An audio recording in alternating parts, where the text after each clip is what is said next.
বাংলাদেশের প্রধানমন্ত্রীর দায়িত্ব তিনি পালন করেছেন। বাংলাদেশের মানুষ আজকে যার জন্য অধীর আগ্রহে অপেক্ষা করছে, বাংলাদেশের মানুষের আশা আকাঙ্ক্ষা, স্বপ্নের ঠিকানা, স্বপ্ন বাস্তবায়নের ঠিকানা আমাদের প্রাণপ্রিয় নেত্রী বাংলাদেশের মাননীয় প্রধানমন্ত্রী জননেত্রী শেখ হাসিনা এখন আপনাদের সামনে বক্তব্য রাখবেন।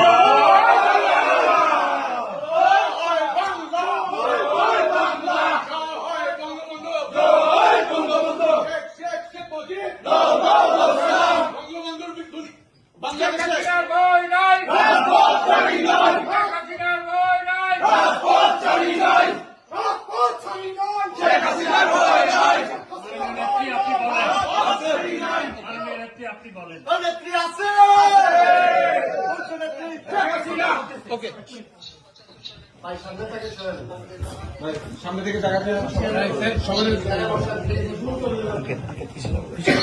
একটু সাইড দেন। ভাই, দুই ভাই স্ত্রী, আমার একমাত্র চাচা, আমাদের আত্মীয় পরিবার সহ 18 জন মানুষকে নির্মমভাবে হত্যা করা হয়। 15 আগস্ট যারা শাহাদাত বরণ করেছেন তাদের আত্মার মাগফিরাত কামনা করি। আমি জানি না আমার মায়ের কি অবস্থা ছিল। আমার ভাই মুক্তিযোদ্ধা শেখ কামাল, মুক্তিযোদ্ধা শেখ জামাল, আমার ছোট ভাইটা আছে মাত্র 10 বছর বয়স।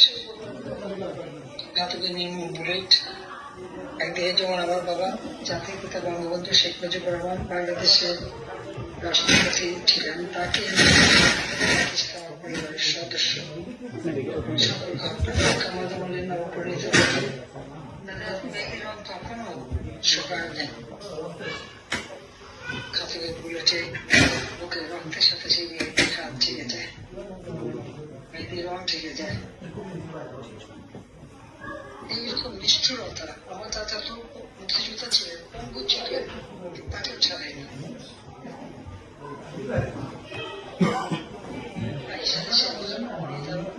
স্ত্রীকে হত্যা করে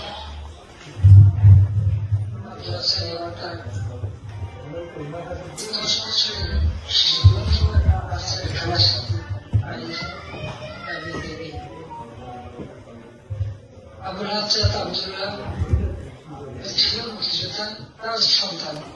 হত্যা কুশলতার রাজনীতি 21 বছর পর আওয়ামী লীগ সরকার এসে এই বাংলাদেশকে উন্নয়নশীল দেশের মর্যাদা উন্নীত করেছে। বিশ্বে 35তম শক্তিশালী অর্থনৈতিক দেশ হিসেবে বাংলাদেশ প্রতিষ্ঠিত লাভ করে। পৃথিবীর যে কয়টি দেশ কোভিড মোকাবেলায় সক্ষমতা দেখিয়েছে, 5টি দেশের মধ্যে বাংলাদেশ একটি।